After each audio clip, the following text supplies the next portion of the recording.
You know that gut-wrenching feeling? That moment when you realize the person you love, the one you've shared your life with, has been systematically dissecting your soul for months, all while secretly living a double life? Well, imagine finding out they weren't just cheating, but actively plotting your financial ruin, and then they have the audacity to propose. What the hell would you do next? Jake and I were together for 3 years. The first two? Mostly great. But that last year? Pure, unadulterated psychological warfare. He became obsessed, checking my phone, interrogating me about where I was, who I was talking to. If a male coworker so much as texted me about a spreadsheet, he'd erupt in a jealous rage. He'd make these jokes in front of our friends, hinting I was unfaithful. When I get upset, he'd just smirk, saying, "Guilty people always get defensive." The worst part? I was never, ever unfaithful. Not even close. I was completely loyal, while he was just projecting his own dirty behavior onto me. It was my best friend, Teresa, who finally exposed him. Teresa and I have been inseparable since high school, practically sisters. One night, after I'd vented about another one of Jake's wild accusations this time, he was implying I was meeting someone because I was 15 minutes late from grocery shopping. Teresa got this weird look on her face. She showed me her phone. And there it was, Jake's dating profile, active that very day. His bio shamelessly declared he was single and looking for fun. Teresa confessed she'd suspected for weeks. A friend of hers had matched with him and recognized him from pictures on my social media. Teresa had been quietly gathering evidence, wanting to be absolutely sure it wasn't some kind of misunderstanding before she broke my heart. That night, fueled by righteous anger and a bottle of wine, we formulated a plan. Teresa would create a fake profile and see just how far he'd go. Within hours, Jake matched with her. He didn't even hesitate. Their chats were vile. He told Teresa he was single, complained about his psycho ex, meaning me, who he claimed he was trying to break up with, but who just wouldn't take the hint. When Teresa asked why he didn't just end it, his response made my blood run cold. She pays half the rent and does all the cooking and cleaning. Why give that up until I find something better? And it got worse. He started sending her screenshots of conversations with other girls he was seeing. In these chats, they'd openly mock me. He called me the most hideous creature, something so repulsive. There was one message, etched into my memory. Jake saying, "I almost gag when she tries to kiss me." And some girl responded, "You're such a saint for putting up with her. I would have left ages ago." Jake wrote back, "It's complicated, but not for long. I promise." This was happening. Messages to multiple women. All while he was accusing me of cheating. All while I was cooking his favorite meals, doing his laundry, desperately trying to prove my loyalty to him. I didn't confront him right away. Teresa and I agreed. We needed more than just evidence. We needed a plan. Not to get him back, but to absolutely destroy him. For the next few weeks, I played the perfect girlfriend. I smiled when he kissed me goodbye. I cooked his meals, did his laundry. I even apologized when he accused me of flirting with the delivery guy who literally just handed us our food and left. All the while, beneath that placid surface, I was plotting. One night, Jake came home late, reeking of unfamiliar perfume. When I casually mentioned it, he exploded, calling me paranoid, insecure, suggesting I needed therapy, that I wasn't myself lately. I just smiled, apologized, and mentally added another point to my growing list of reasons he deserved what was coming. Then I looked at our finances. We had a joint account for bills, but Jake also had his own savings account, which he constantly bragged about, how disciplined he was, how it was for our future. What a joke.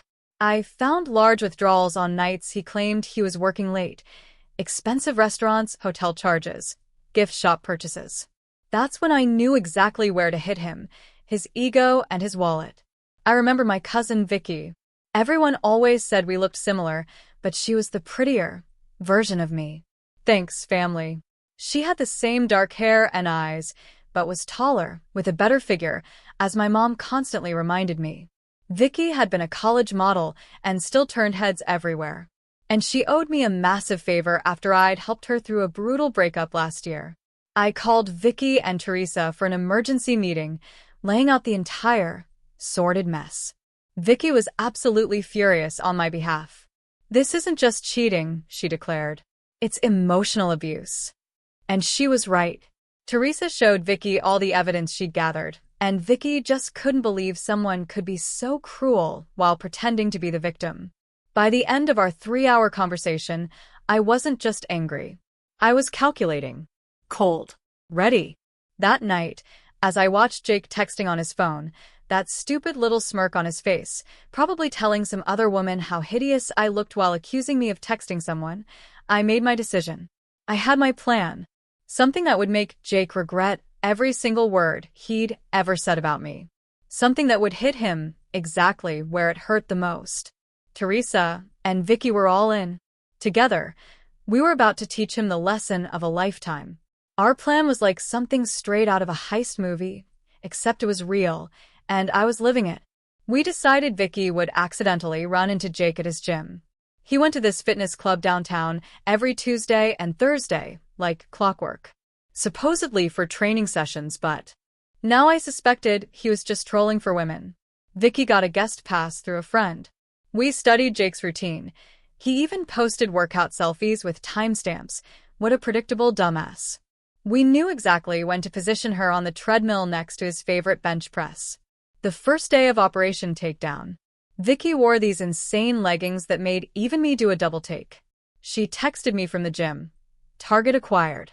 He hasn't stopped staring since I walked in. What happened next was so predictable, it was almost boring. Jake accidentally bumped into her while getting a towel, started a conversation about protein shakes, asked for her number to share workout tips. By that evening, he was already texting her. I sat with Vicky on my couch, my stomach a knot of nerves, reading every message. Teresa brought wine and takeout, insisting we needed fuel for the psychological warfare ahead. The texts were exactly what you'd expect. Compliments about how fit she looked, questions about whether she was single, suggestions they grab a protein shake sometime. Here's the kicker. Jake had no idea Vicky was my cousin. We look similar, but not in an obvious way unless you're really paying attention. And Jake never really paid attention to me anymore. The plan was simple but devastating.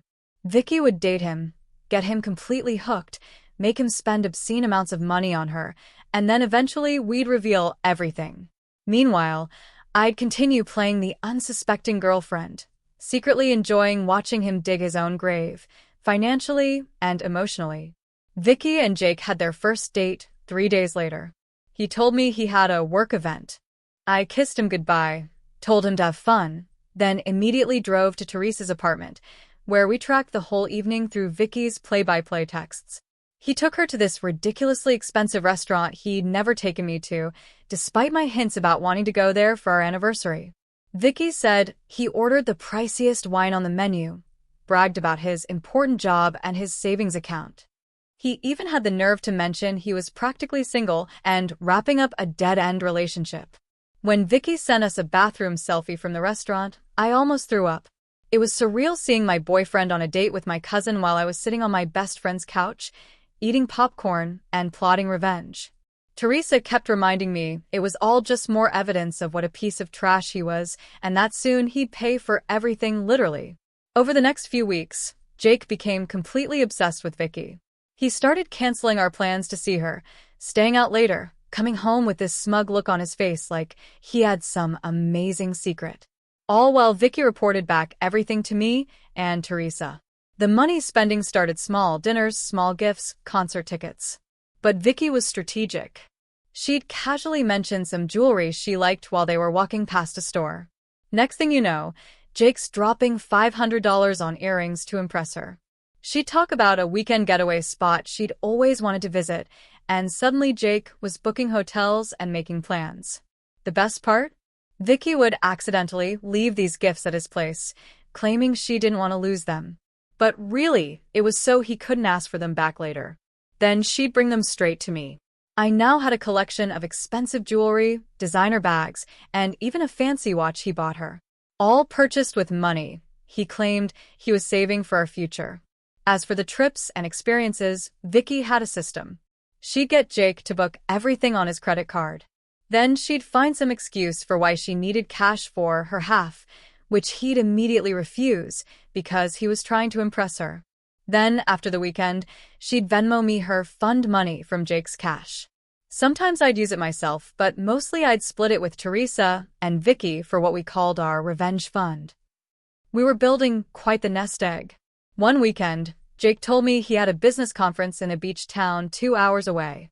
What he actually had was a romantic weekend with Vicky at a luxury resort. Vicky somehow convinced him she needed $800 in spending money for spa treatments and shopping. He handed it over without question. That money funded my spa day with Teresa at a local place while he was gone. We got the works, massages, facials, mani-pedis, all on Jake's dime. We even posted pictures, knowing Jake never looked at my social media anymore. The whole time, Jake was getting bolder with his lies to me. He started working late 4 nights a week. Had business trips on weekends. Once, he even claimed his mom was sick, so he could take Vicky to a wine country resort. His mom called me that same weekend to ask if we wanted to come over for dinner. I made up some excuse about Jake having food poisoning. Keeping up my end of the charade was exhausting. I had to pretend everything was normal. Had to keep cooking his meals, doing his laundry, smiling when he kissed me with the same lying lips he'd been using on my cousin. Things got more complicated when Jake started telling Vicky about his horrible girlfriend, meaning me. Vicky would record their conversations, legal in our state with one-party consent, and send them to me. Hearing him call me desperate and clingy and totally oblivious made me want to burn his entire life to the ground. The worst was when he told Vicky he couldn't wait to be done with a dead weight and that the only reason he hadn't broken up with me yet was because it's just so convenient having someone split the bills and do all the household crap. He literally called me his Roomba that also pays rent. When I heard that recording, I smashed a glass against the wall when Jake wasn't home. Teresa had to come over and help me clean it up before he got back. But even through the pain, the benefits of our scheme were starting to pile up. Vicky convinced Jake to buy her a new iPhone because hers kept dying. She immediately gave it to me since my screen was cracked. She got him to buy designer shoes in her size, which was actually my size. She even managed to get him to pay for a weekend yoga retreat that she never attended. I went with Teresa instead, laughing the entire time about how Jake was funding my relaxation while believing I was at home doing his laundry. Around the 2-month mark, Vicky started phase 2 of our plan. She began talking about how stressed she was at work, how she needed a real vacation. She strategically mentioned. Vicky kept sending him pictures of the place, talking about how it would be the most romantic week of their lives. I watched from the shadows as Jake started selling things to fund this trip. His prized vintage guitar collection that he'd never let me even touch? Sold on eBay. The expensive watch his grandfather left him? Pawned. His crypto investments he was so proud of? Liquidated at a loss. All while telling me we needed to cut back on luxuries like my frivolous morning coffee and Netflix subscription. One night, while Jake was in the shower, I checked his phone and saw he'd taken out a personal loan for $15,000. The absolute madness. Going into debt for a woman he'd known for less than 4 months, while telling his girlfriend of 3 years that we needed to economize. While all this was happening, I was quietly preparing my exit strategy. I'd found a new apartment with Teresa's help, affordable and with good security. I'd been moving my important documents and sentimental items there little by little. I'd started redirecting my mail to a P.O. box. I'd even opened a new bank account at a different bank where Jake had no connections. The stress of maintaining the charade was getting to me, though. Playing the supportive, oblivious girlfriend while watching Jake destroy his finances for another woman, even if that woman was my cousin working on my behalf, was exhausting. Some nights, I'd lie awake next to him, fighting the urge to scream in his face about what a pathetic, disloyal piece of trash he was. Teresa noticed I was struggling and suggested we treat ourselves to a mental health day, using some of our revenge fund money. We booked a day at this amazing hot springs resort about an hour outside the city. The irony, it was a place Jake had once promised to take me for our anniversary but claimed we couldn't afford. The day at the hot springs was exactly what I needed. Soaking in the mineral pools, getting massages, drinking champagne at 11 a.m., all while knowing Jake was at work, stressed about money, completely unaware that he was funding my relaxation. It felt like poetic justice. When I got home that evening, Jake was already there, which was unusual. He looked nervous, pacing around the living room. My heart dropped. Had he somehow found out about our scheme? But no, it was something else entirely. He sat me down and told me he'd been doing some serious thinking about our relationship. This was it. He was going to break up with me. After all these months of cheating and lying, he was finally going to end things so he could be with Vicky openly. I prepared my fake surprise face, already mentally rehearsing how I'd call Vicky and Teresa the minute he left to tell them we needed to accelerate our timeline. But that's not what happened at all. Instead, this delusional idiot got down on one knee and pulled out a ring box. A fiancé engagement ring. He started saying how he'd been distant lately because he was working through some personal issues, but had realized I was the one he wanted to spend his life with. That sometimes people don't appreciate what they have until they almost lose it. That he wanted us to start fresh. I was literally speechless. This was his plan. To lock me down with an engagement while continuing to see Vicky on the side? Or was he planning to break things off with her? Either way, it was the most pathetic, desperate move I could imagine. The ring was tiny, nothing like what he'd once promised he'd get me someday. Clearly, his finances were in worse shape than I'd thought. I stood there, frozen, my mind racing through options. If I said yes, it would buy me more time to extract maximum revenge. If I said no, the game would be over too soon. I did what any self-respecting woman in my position would do. I burst into tears. Not entirely fake, they were tears of rage. And told him I needed time to think. That his distant behavior had hurt me deeply, and I wasn't sure if we could fix things. That I loved him, a lie, but needed space to consider his proposal. Jake was crushed, but tried to hide it. He said he understood, that he'd give me all the time I needed. He even suggested I go stay with my parents for a few days to clear my head. I almost laughed out loud. He was trying to get me out of the apartment, so he could have Vicky over. I pretended to agree, packed a bag, and went straight to Teresa's place. The minute I arrived, I called Vicky and filled her in on this insane new development. She couldn't believe it either. What kind of psychopath proposes to one woman while actively planning an expensive romantic vacation with another? We decided to use this new situation to our advantage. Vicky would act especially needy and demanding in the coming days, really pushing Jake to his financial limits. Meanwhile, I'd string him along about the proposal, asking for time and space while actually using that time to finalize my escape plan.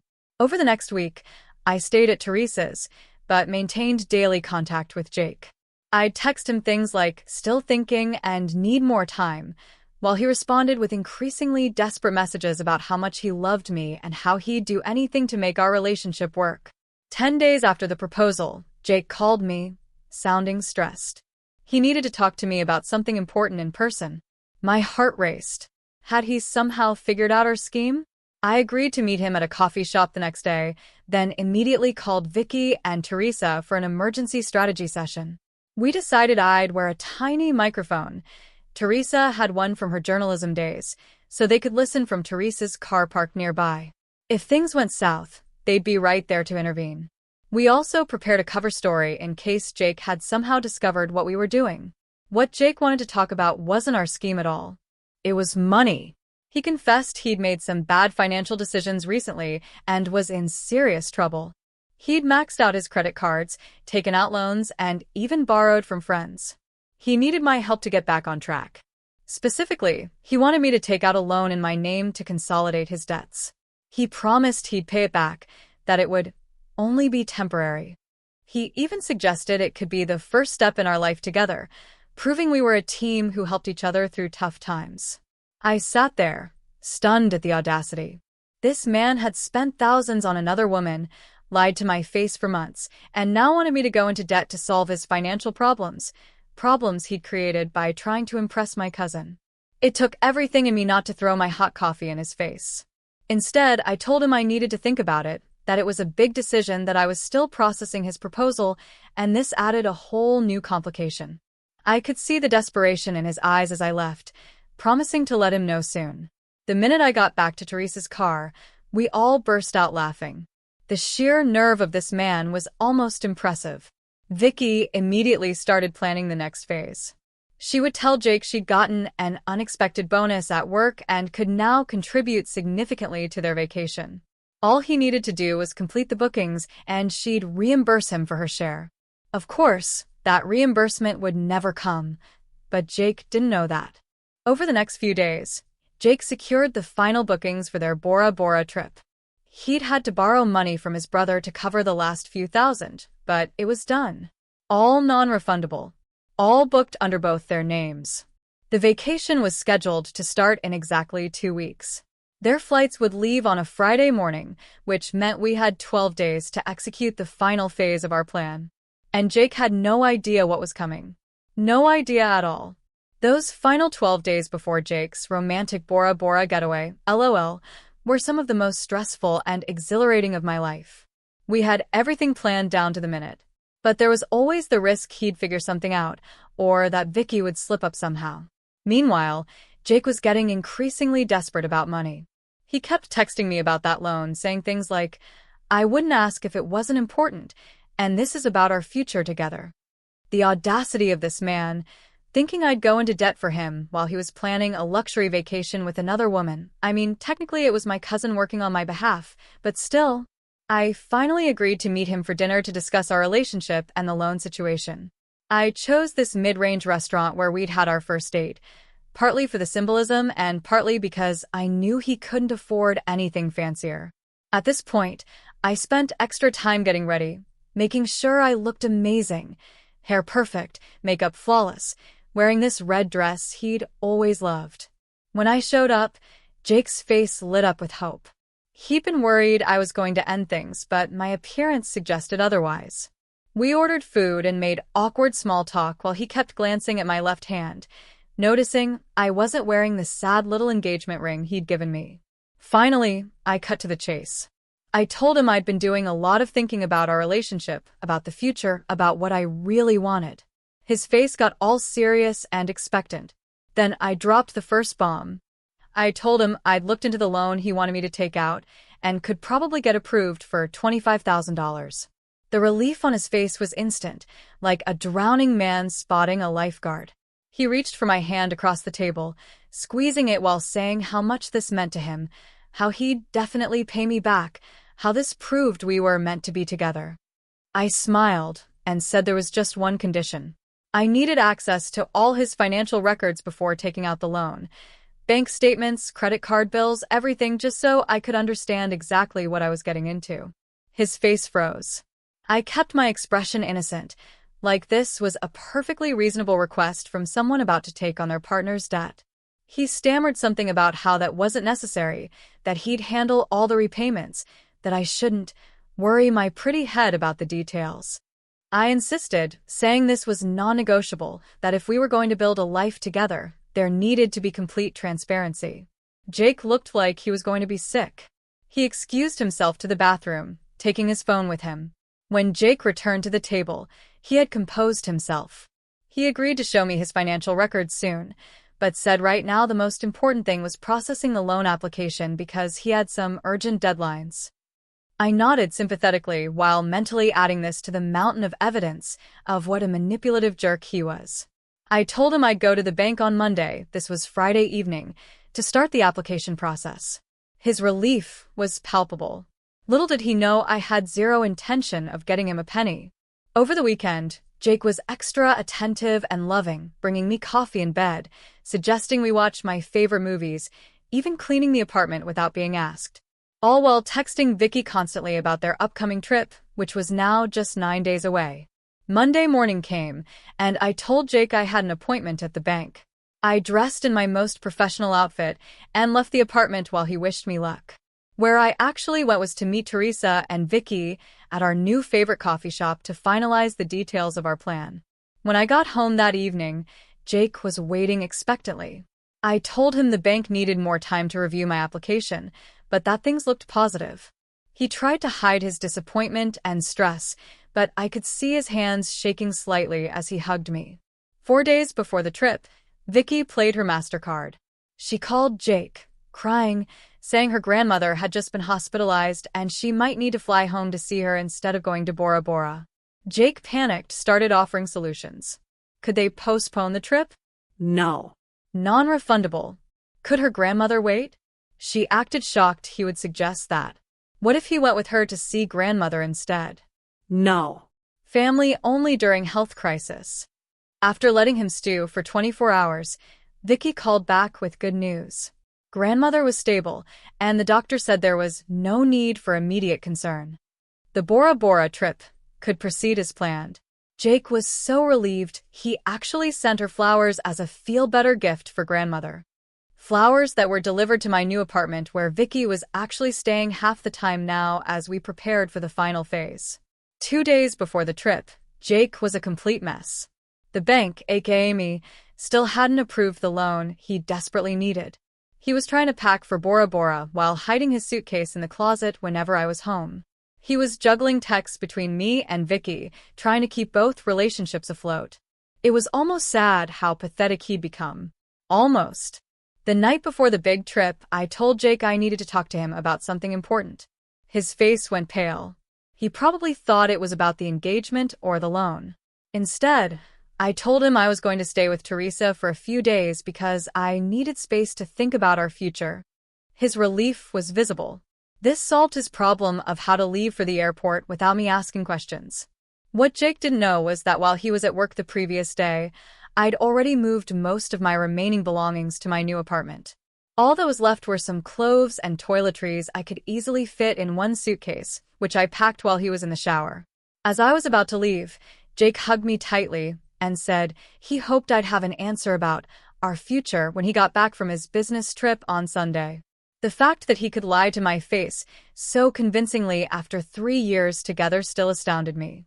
The moment I closed the apartment door, our final countdown began.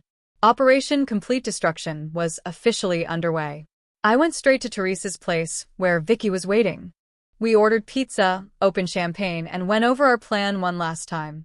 Tomorrow morning, Jake would head to the airport thinking he was about to have the romantic getaway of a lifetime with his gorgeous secret girlfriend. Instead, he was about to have the worst day of his life. We barely slept that night, too wired with anticipation. At 6 a.m., Vicky texted Jake. "Good morning. So, excited for today. Can't wait to see you at the airport." Jake responded immediately. "Just finishing packing. See you at Terminal 3 at 8:30. Can't believe we're finally doing this." At 7 a.m., we watched through the apartment building security app as Jake left with his suitcase, looking happier than I'd seen him in months. The minute his car pulled away, Teresa, Vicky, and I got into Teresa's car and headed to the airport ourselves. Not to fly anywhere, just to witness what was about to unfold.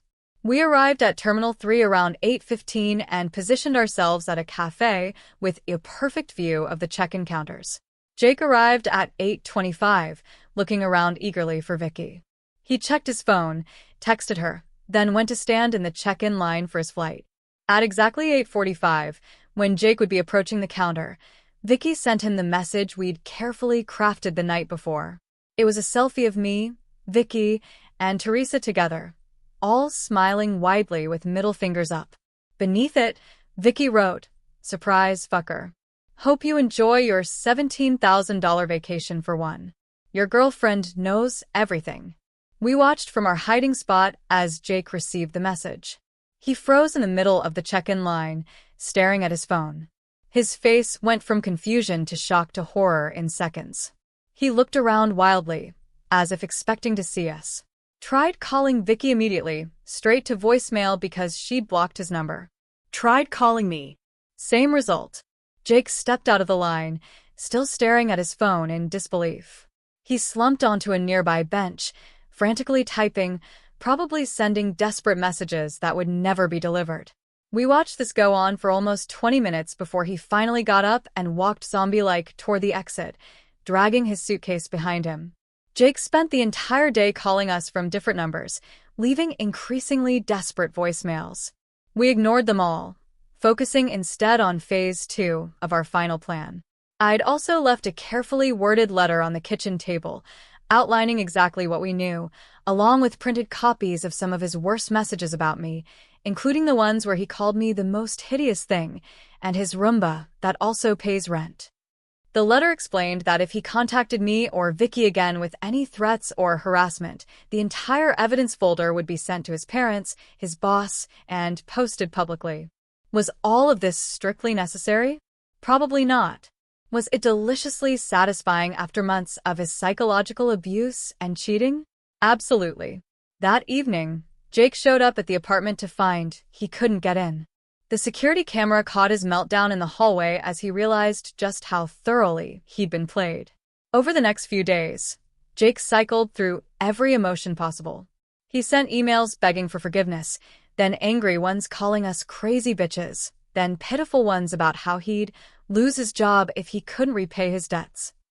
Exactly 1 week after the airport incident, we executed the final part of our plan. Vicky, Teresa, and I booked ourselves into a gorgeous local spa resort for the weekend, paid for with the last of our fund money.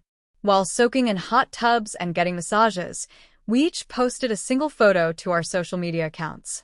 Predictably, this triggered another round of desperate messages from Jake, now using his brother's phone since we'd blocked all his numbers. He couldn't understand how we could be so cruel and heartless. He claimed what he'd done wasn't that bad compared to how we destroyed his life. The lack of self-awareness was truly spectacular. In the months since then, Jake has tried various tactics to contact me. He even sent a letter to my parents' house. They forwarded it to me unopened. What he hasn't done is repay any of the money he took from our joint account or explain to his family and friends why he suddenly had to move back in with his parents at 30. As for the financial aftermath, Jake is apparently working 2 jobs trying to pay off his debts. The vacation packages, flights, and hotel reservations were all non-refundable, just as Vicky had insisted when booking. His credit score is destroyed. His savings are gone. Meanwhile, I'm thriving in my new apartment. I've been promoted at work.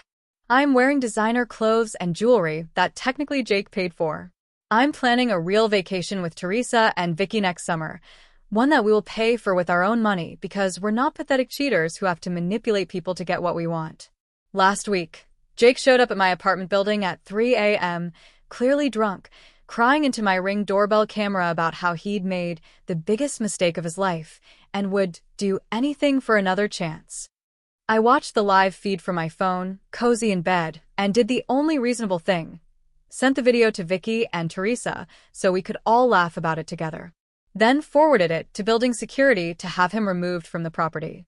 20 missed calls later, he finally gave up. I slept like a baby that night, knowing he was suffering while I was absolutely thriving. That, my friends, is what you call karma. And it is beautiful. So, tell me, if you had been in my shoes, if you found out your partner was not just cheating but actively humiliating you and bleeding you dry, would you have sought this level of revenge? Or would you have handled it differently? I'm genuinely curious to hear your thoughts.